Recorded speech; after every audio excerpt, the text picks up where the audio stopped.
you get addicted to working out, which I like working out by myself now, especially when I don't do hardly that much. But it ain't much to me, but it's actually a little bit. When you get a certain age, as long as you get out and do it, you're on a roll. In fact, I just saw a guy from 20 years ago over by the swimming pool over there. He said, hey, hey. He was getting out of the car going into a gym. They got a little gym over there. You know where the swimming pool is over there?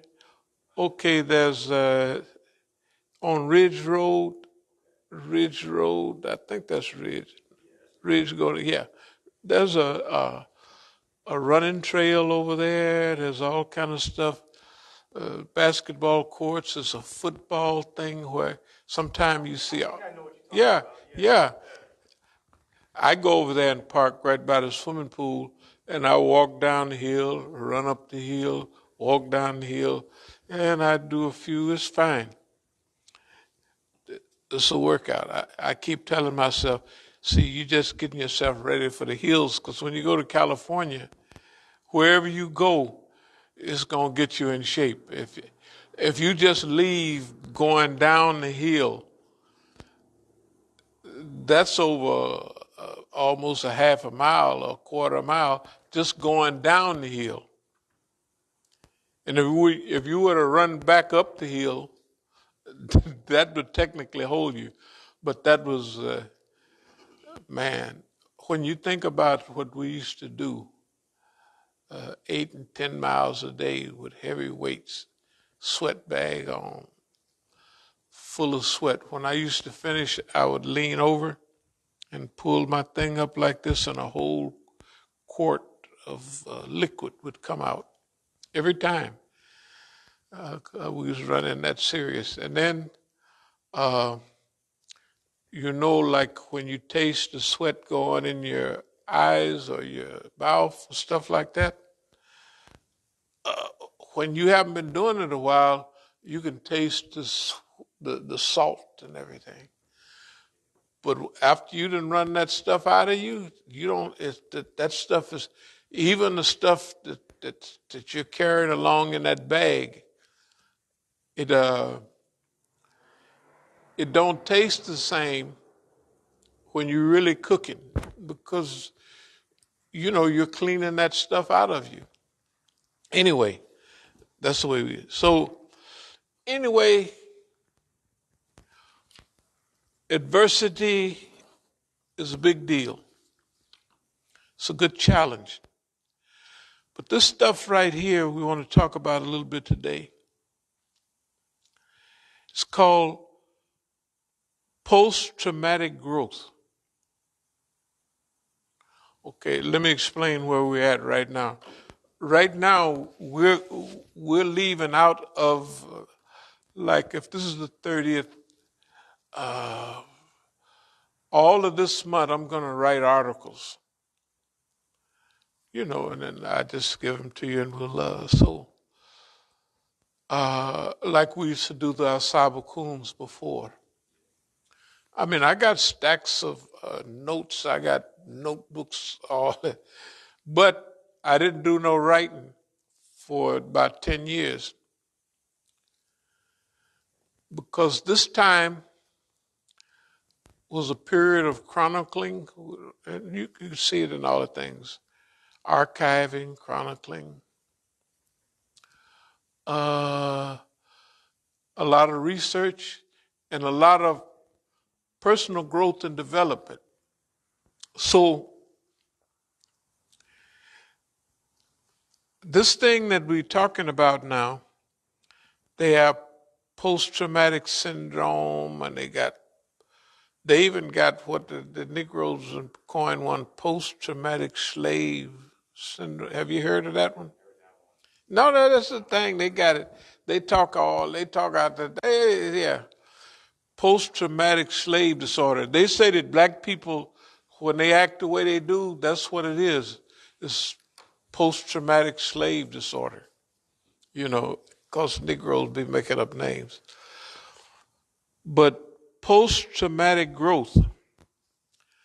comes from adversity, dealing with challenges. Now,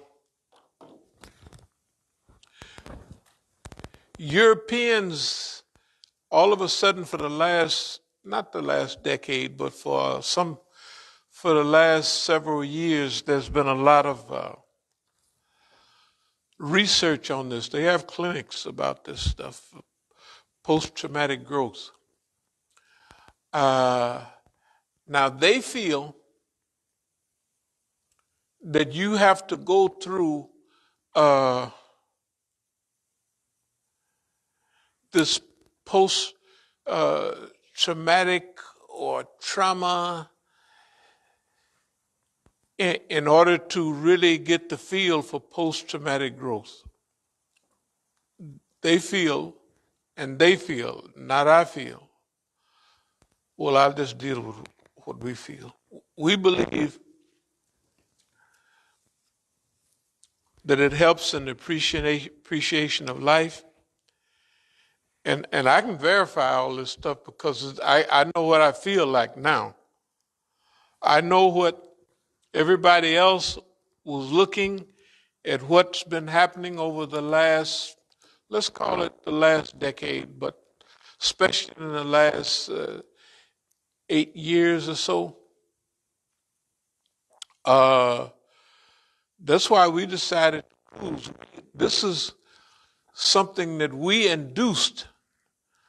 Now, the clinics and what have you, they study it to help people go through this process and understand the process and evolve out of the process, and they have certain ideas about it. But see, ours was not something that we went through and we were not aware of what we're doing, and we induced most of it. See, we induced, you could say almost all of it. Yeah, we induced this. So technically, maybe people that go through it and they just go through it and it slips up on them and life becomes a big challenge. This, to them, it's kind of like this post-traumatic syndrome. You know what I mean? It's like going through a war almost. It's like going through, people have it, whether they're going through a divorce, whether going through a period of alcoholism and all that kind of stuff, Okay, so now they're saying that that gives you the ability to grow. And so they've technically called it post-traumatic growth. Okay, but we've been calling it that, and I'll just go ahead. This is what we've been doing. It definitely helps with the appreciation of life. You appreciate life. You get a deeper understanding. You really, it don't make no difference what everybody else is thinking. That's good for them. But especially after you is self-induced, everything we went through or was going through, and we're still going through it. But it's not the same as the people in the society. They don't choose to, they're not going to select. Nobody is going to go and select that type of a challenge. If it runs up to them and they can't get around it, some people are psychologically predisposed and they deal with it and they come out all right. Whatever they do, they come out better.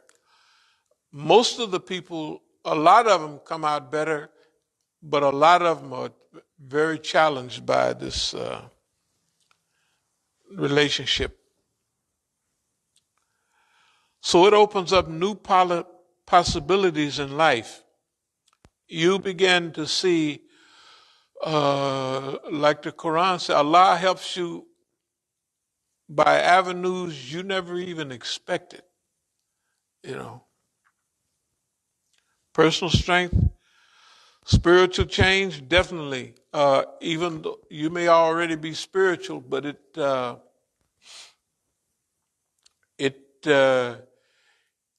it increases, it stabilizes, it normalizes your iman to where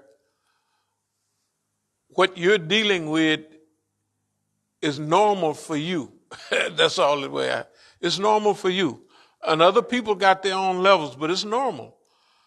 I mean, and Europeans, when they write about it, it's to them, post-traumatic growth means you went through a trauma. It's not a trauma. If you analyze and visualize the stuff that we've been dealing with for really 50 years, but actually a little longer than that, but just the last 10 years, people would crack up, right? If you go out and start your car and it won't start, that's all right with one car, but not 10 or 20 cars or every car you get. Eventually you're gonna, right? And you already know, or you send it to get fixed and the car gets fixed and the guy that fixing it got it last ready so it'll start one time. Or it'll start enough for you to get it here. And a lot of people, they can't handle that stuff. And then like physical attacks and all of that stuff and governmental presence in everything you do, they don't like that. But you can learn to like it because of the benefits. Okay, there are huge benefits.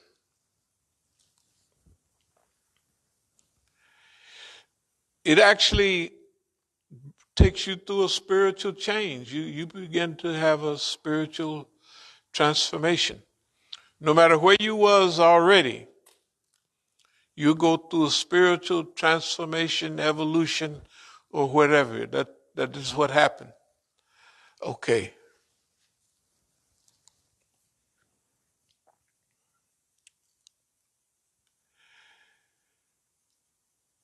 Greater awareness and utilization of personal strengths. And you do it without, it ain't no big deal. You do it almost just taking it easy almost. Uh,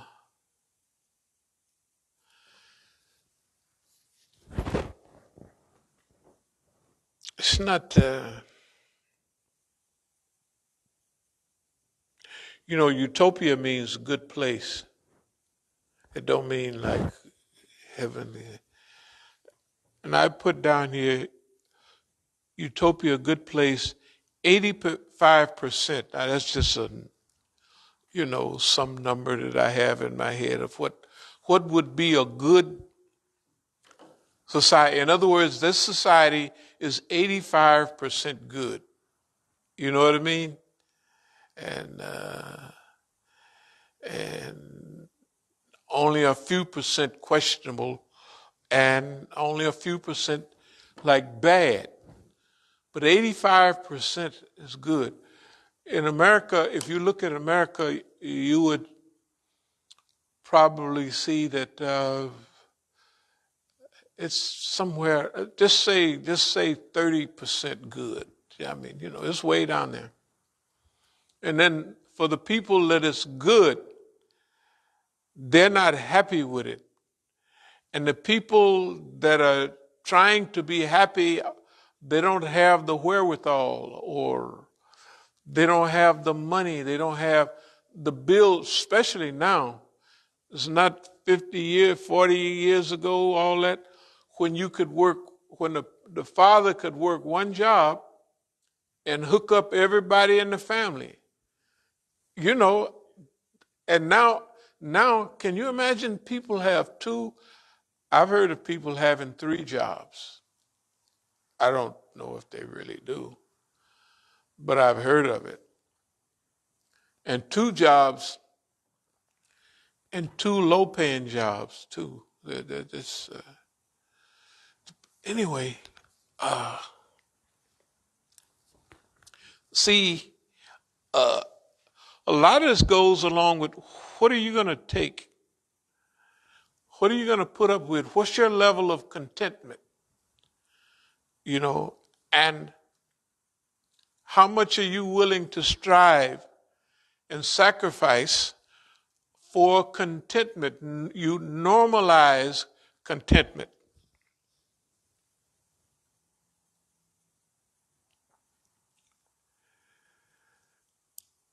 Well, I have stuff here about planetary restoration and all of that. But that's where we are. That's where we are. In fact, where else would we be? I mean, what? So we should get some more money for what? What are we going to do with it? You know what I mean? No,